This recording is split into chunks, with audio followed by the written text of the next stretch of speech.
As a scientist, I can tell you that Sundays are only 24 hours long. But with NFL Sunday Ticket and YouTube TV, you get every game every Sunday all in one place. That's upwards of 30 hours of NFL in one day. How can there be 30 hours in 24 hours, you ask? I have a theory. Magic.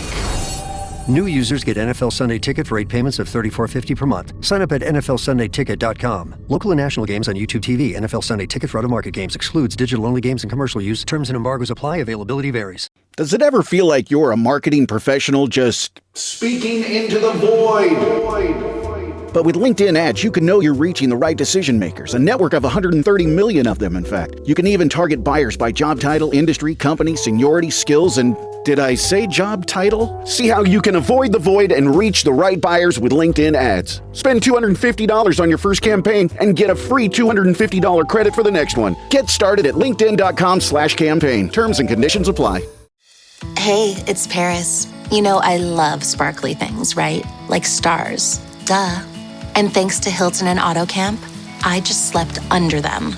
Picture me serving looks by the fire outside my luxurious Airstream, making s'mores with the kids, while a national park is our backdrop. The great outdoors meets Hilton hospitality. That's hot. Explore all the new ways to stay at Hilton.com. Hilton for the stay. You're tuned into Auto Intelligence, live from Auto Trader, where data, tools, and your preferences sync to make your car shopping smooth. They're searching inventory. Oh, yeah. They find what you need. They're gonna find it. You can make a budget for your wallet to help you succeed. Pricing's precise and true. So true. It's smarter car shopping. Ooh. Just for you. Oh, it's just for you. Ooh. Find your next ride at autotrader.com. Powered by Auto Intelligence.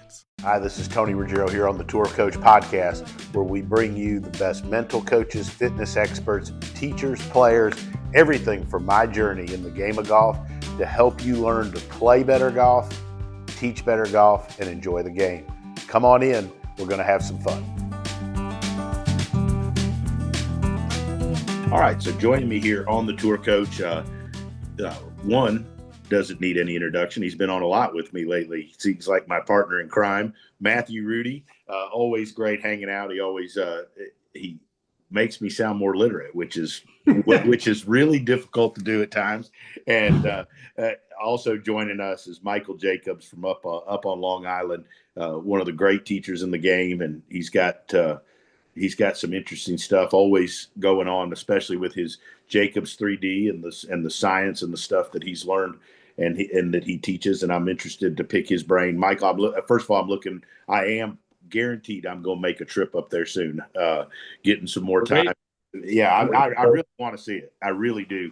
And Matt and I've talked too. I want to bring one of my players up and put them through that, because the way I learn is best if I watch somebody I teach and I see, and I want to see, how it goes through. I think that helped me learn a lot as well as help the player. So first of all, thanks for taking the time to join us. And Matt, thanks as always for sitting in. And I thought this discussion, I know Matt will have some great questions for us as well, but talk a little bit about the science that you use, but how you kind of blend old school teaching. It's not, I think, because I picked Matt's brain on this about how you teach and use the stuff that you use. And it's not exactly what everybody would think stepping into your lab. I thought this would be kind of a good place to start. Yeah, sure. So, the Jacobs 3D research program that we've done in the research company, what we do is we do research. That doesn't necessarily mean that all the research makes it to the curriculum, but no, we pride ourselves in your traditional golf instruction. It's just that with the information that we're able to study and research, it speeds up the process of getting someone better. And that's really what it's all about. We're able to identify a lot of things that if you go back 20 or 30 years, they were just something that you would think never could be done. So I do spend a lot of time on the research. When it comes to a student coming and visiting, I'll ask them what they want. A lot of my students will come and they say they want the whole story. They want every detail. Some of them come Some players you've heard of, they come and they just want to know what they need to do. They don't need to know the background behind it. They just want to know. So I really leave it up to the student how in depth we want to go. I always pride myself on that there has to be one place in America or in the world where you could go and get any answer you want. So that's our mission statement. So we could pretty much answer just about everything down to muscle firing patterns. So Wow. I could. Yeah, I spent a lot of time with Mike and working on a lot of projects with him and books and things. And one of the first things that we talked about when the first book came out was that what Jacobs 3D really does, it changes the focus in golf instruction from the exhaust to the stuff that comes out of the back of the engine. Everyone looks at the exhaust, things that happened, the effect, and it changes it to what's happening with the fuel and with the engine, and the cause. And I mean that when I started to look at some of that data and try to get a handle on how he was describing it in an effort to help it make it more understandable for the average person, that was the big thing, which is most people are working on something way too late. They're working on the things at the end of the chain, not at the beginning of the chain.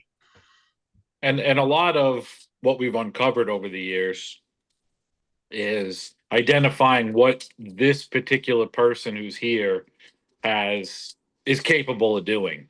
I think one of the big problems with golf instruction is it's all has to be one size fits all. And I talked to Matt, Matt, I used to argue with Matt about it. I wouldn't say argue, but when we used to do a lot of articles for magazines, it was always, well, you got to give them something to do. They're sitting in their chair. They need a tip. And then, I said, Matt, well, how about I give them something to think about or take a look at, because they might not be able to do it. So it's a very unsatisfying answer to say that there's no one size fits all for what people are able to do. And if you went to the airport and you were sitting down and you were watching people walk by, no two people look the same walking by. So you couldn't expect any two people to move anywhere near the same. And then, what's interesting about golf is if you go back 100 years ago, you could be pretty relatable to a professional player. You could play a match and you can have a handicap and you could watch a professional player swing and, they might look somewhat similar to you, but those days have Long gone. Long gone. And you have to understand that you're dealing with superior athletes. And I had a Hall of Famer here 3 weeks ago, and we started first shot in the air, Patrick Harrington, first shot in the air for the lesson day, 7:15 in the morning. Final shot hit in my studio, 8:45 p.m. 13 and a half hours. I mean, we did eat lunch and we did chat and all that, but there's not too many people who could do that. And you have to understand that if you're trying to copy the swing of somebody who's doing that on a daily basis, it's like trying to copy Usain Bolt in a sprint to your car. I was reading an article about one of the early Ryder Cups, and the British team was short a guy, and one of the writers who was covering it stood in for one of the people who was missing and won his match. I don't think that would happen at Bethpage here in a couple of weeks. Well, so I thought one of the interesting thing, there was a lot in there, Michael, but like the whole idea about you give the player what they want, because every player's different. And to me, especially professional players, or touring players or guys or girls trying to play at that level, there's the folks that want to know everything, and then there's the player that's like, I just want to know why the ball goes X when I'm under pressure. And I think that's and then the other part was the whole, Matt, you talked about the exhaust, and I do. I think that you see tons of that's the one thing I think that when I watch young teachers, and we have all these young teachers that are part of a group, Matt, you've talked to them, is helping them understand that helping a player isn't just a bunch of little sound bites you put out on social media. It's really sometimes taking time and finding out what the cause of something is, and not just chasing all the little symptoms that they don't like on the video on their phone. I have this conversation with my friend Brian all the time. I taught as just a regular on the line golf teacher for 12 or 13 years before we even started a research project. I had every day, 9 lessons a day, and I wasn't going to eat unless I made people better. And I think a lot of people are trying to bypass that initial phase, and it's not the greatest thing to bypass. No, you learn a lot from those lessons. I always say, I could have probably been sued for malpractice for some of those early years, right? But they all came back, Tony. So at the time, you look at you can't look back with today's lens and judge yourself. It's a different lens. I also think an important thing to say about the technology, and I think people know that Mike and I have been friends for a long time, and so I'll get lots of coaches who ask me, what's it like to go watch Mike teach? They think that his studio is like going into a Tron, like a movie, crazy, and it can be. I mean, I guess technically it can be, but the reality is when you watch Mike teach, or you watch a coach who's fully assimilated this information, it's like other tools. Mike's tool is at the top of Mount Everest, but the usage of the tool becomes so ingrained. Mike can watch someone in a lesson now, and he doesn't need the tools. The tools were part of figuring out patterns and seeing what's going on. So I think if you went, Mike taught my daughter last summer, and when you watch that lesson, he didn't have any technology. I'll give you a perfect example. So I had the unfortunate experience of falling off a ladder in March and breaking my arm pretty bad. So I lost a lot of blood, and I had to get 2 transfusions, and then I had heart trouble. Right after. Yeah, my heart went into AFib. And then I got better, and then my blood count was really low. And I teach a very famous heart doctor, and he's at the top of his game at the most sophisticated heart lab there is. He came in my studio one day. He took his iPhone. He turned the flashlight on. He looked at my corner of my eyes, my corner of this. He took a couple other looks. He listened to my breath for a second, and he guessed all my blood count numbers to the exact number just by. Yeah. He's looked at it so much. He's like, no, you don't have to come in for a stress test. You're good. And that's, that's pretty much the same type of thing, Yeah, exactly. They've seen so much. You talked about it, you taught regular lessons on the 12 years before you started going into this. What was it that prompted you? Because I know you're, how much you love the research. I mean, I talked to Matt. I get all this info about you from Matt, just so you know. And what prompted you to go down that road? I'm just curious, because I went down the road trying to figure out why some people were or weren't getting better with buying force plates and then doing stuff with fitness for certain reasons. I'm just curious what prompted you down this road. I don't know. I think it was just a desire to know. I just I don't know.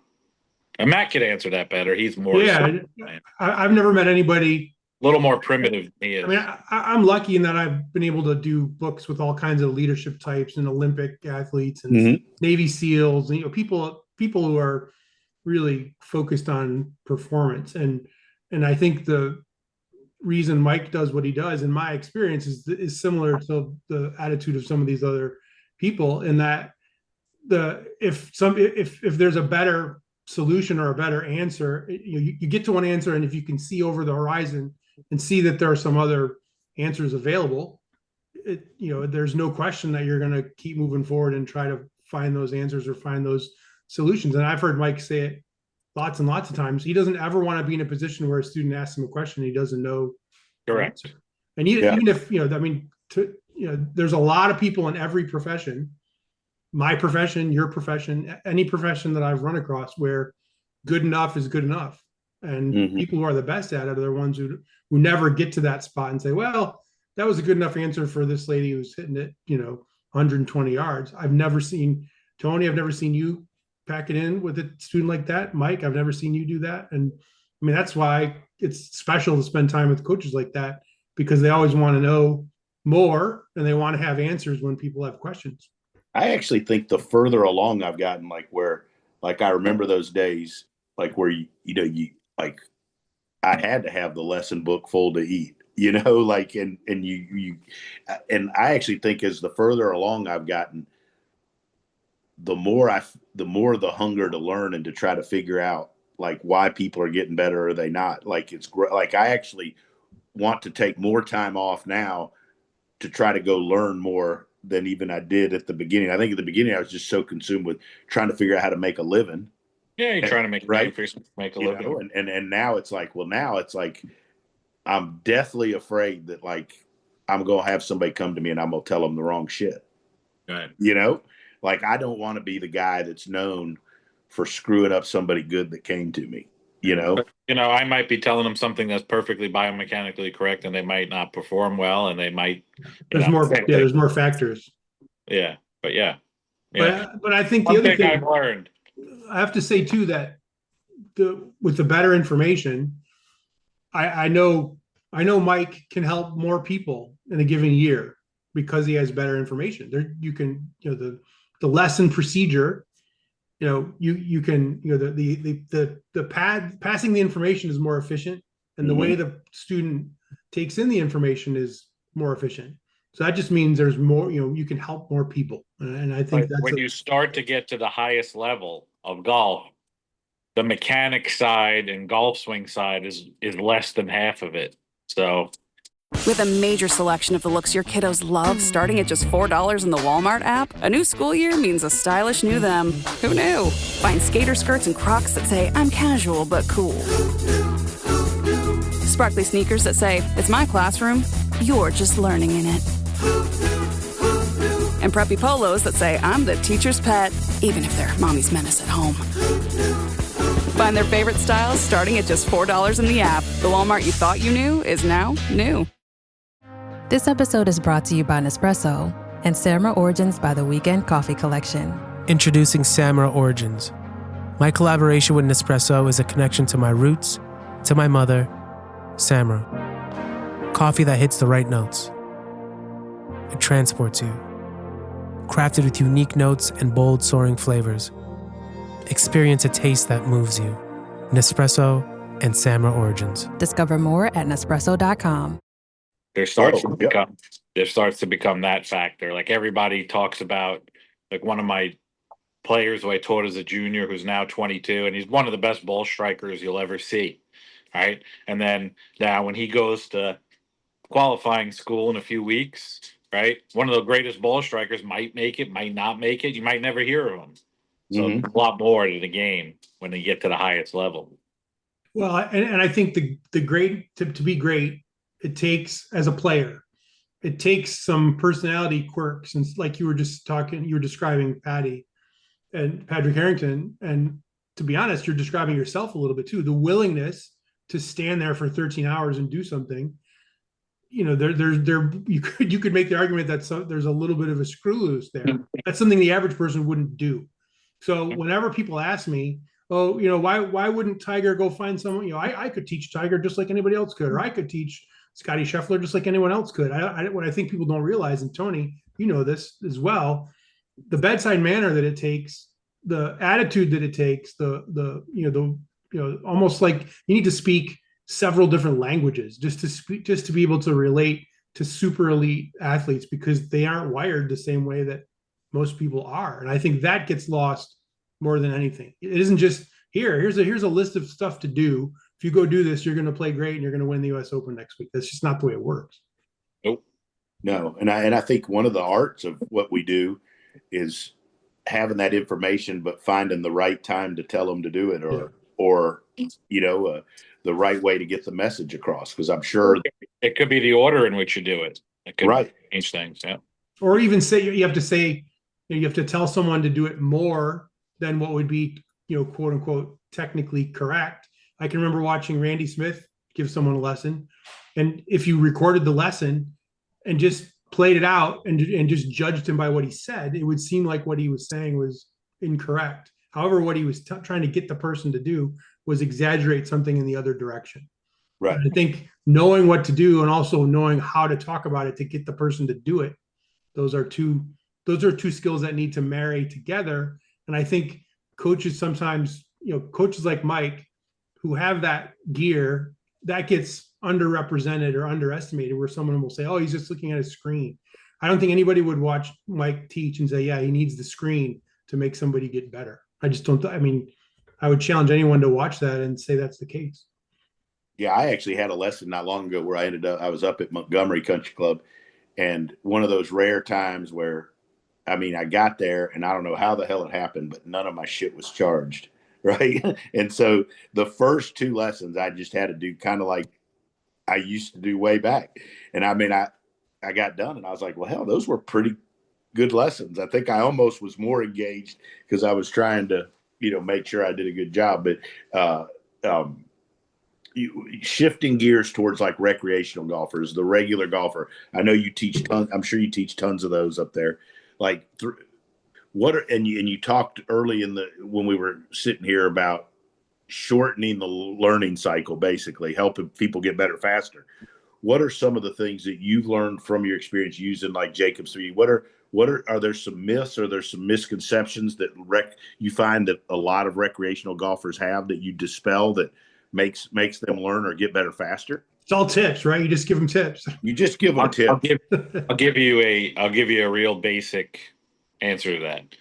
Let's say, for example, you have a golfer and they're hitting a couple balls in front of you. They start with a 7-iron. They take the driver out. They make a couple swings. If you could let's say that person inside their body at all their joints and everything they're going to do,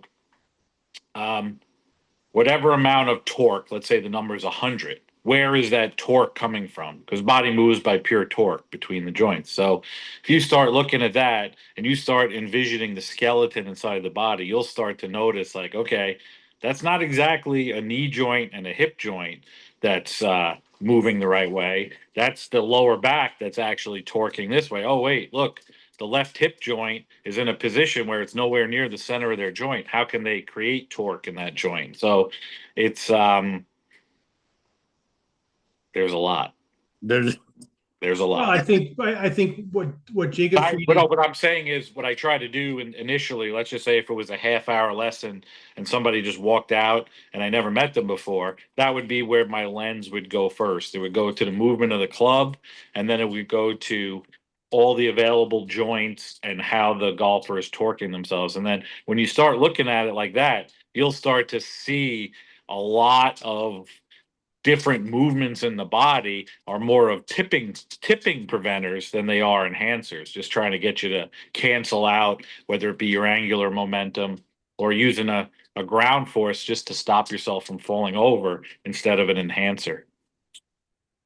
Yeah, I think that, I mean, what Jacob's 3D's always done is helped people figure out what the most horsepower they could generate from their own frame, from their own engine, from their own body.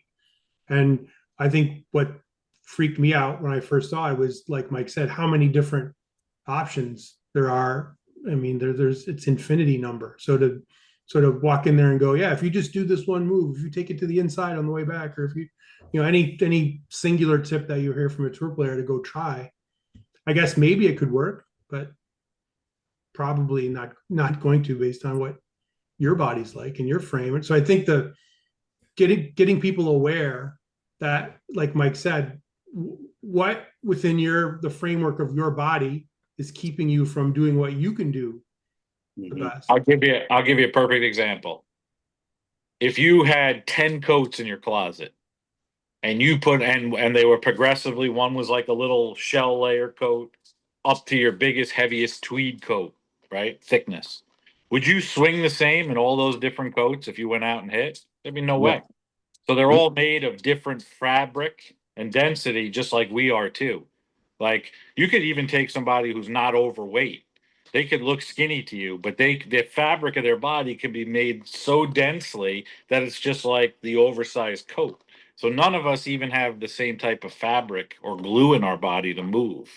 So does this is just me. So does the Jacob's 3D, when you do that, does it help you kind of keeping it along that analogy there? Does it identify the type of fabric that each person is made of? Is that kind of what it does? I mean, is that part of it? We use assessments to lead us down that road. Okay. It's actually pretty easy to find out if someone's either a dense fabric or a loose fabric. I guarantee you, the three gentlemen you see on this Zoom, we are dense fabric.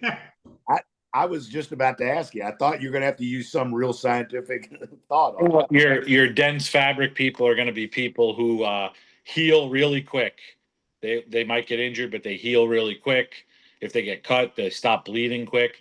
They're definitely most likely to be a couch potato because they can sit and they don't get uncomfortable. And then your looser fabric people are people who can't sit still, right?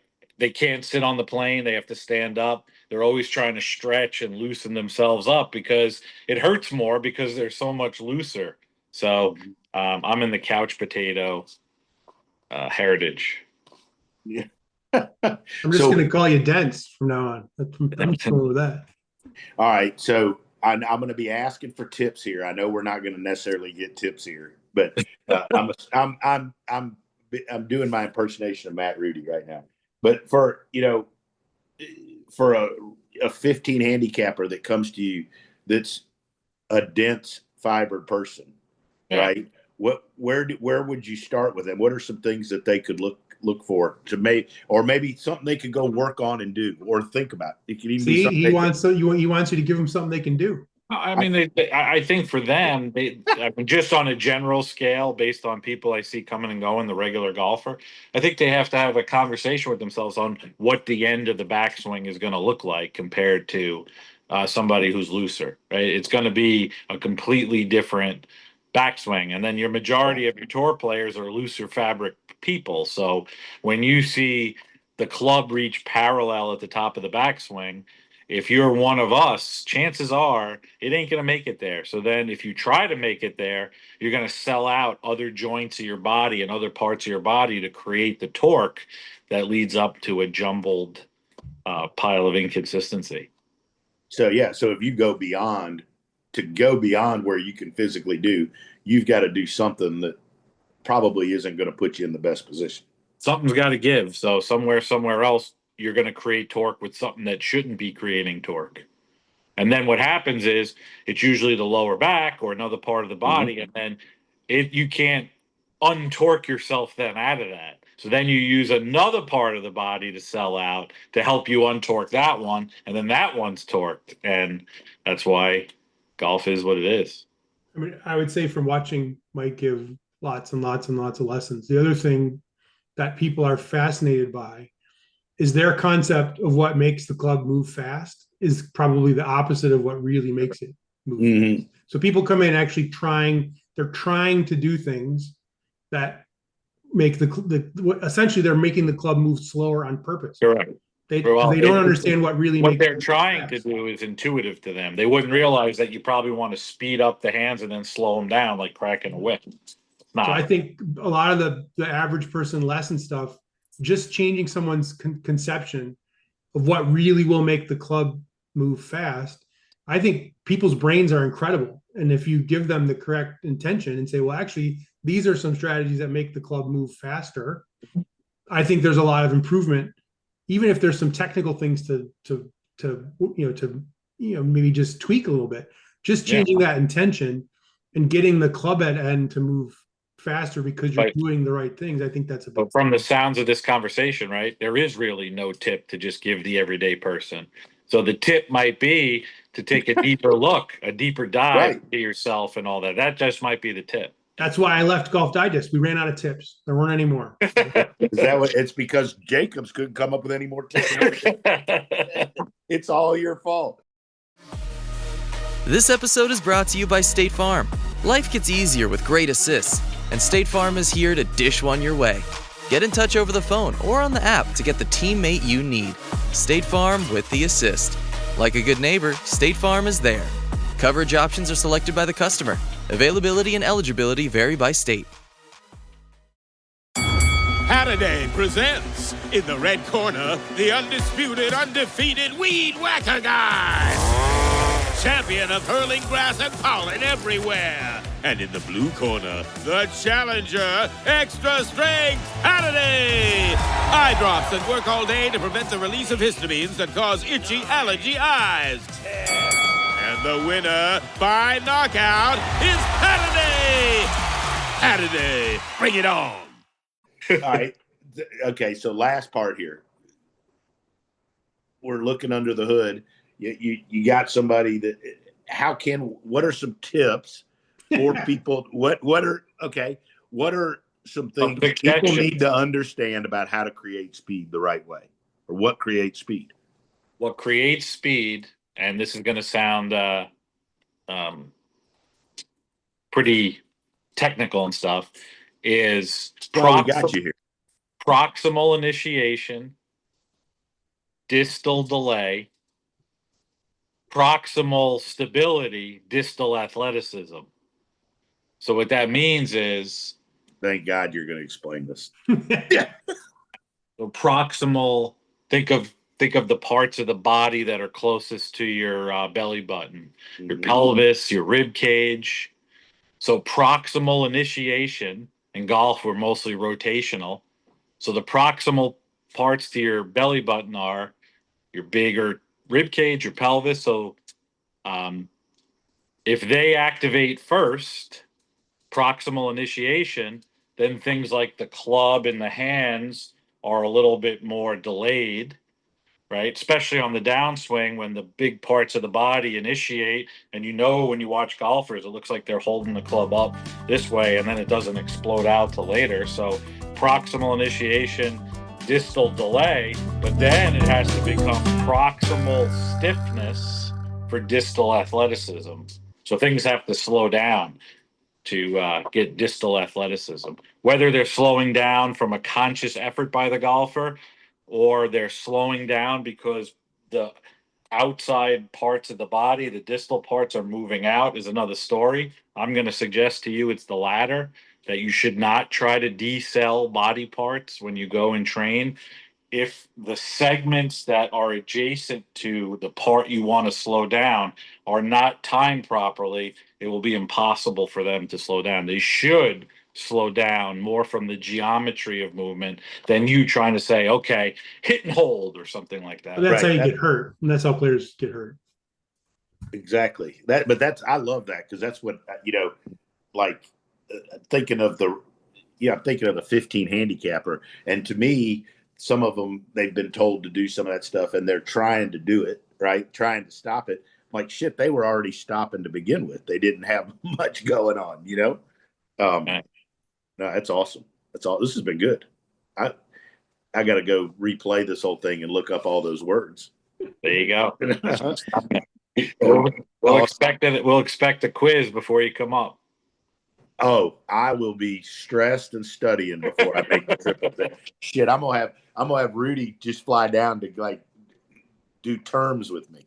But no, Tony, you should change the name of your fantasy football team to Proximal Initiation. Proximal distal athleticism. Distal athleticism. I'm getting ready to text my wife right now. Proximal distillation. And just need some distal. Distal athleticism. Yeah, if I put athleticism in, she won't know I'm making something up. So anyway, you'll probably think I got a girlfriend if I put proximal. Just blame the ghostwriter. You guys are the best. Hey, Michael, seriously, thanks for taking the time. Thanks for having me.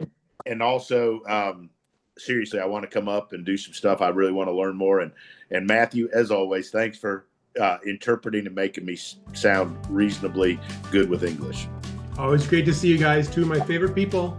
All right. You're the best. Thanks, guys. Thanks, guys.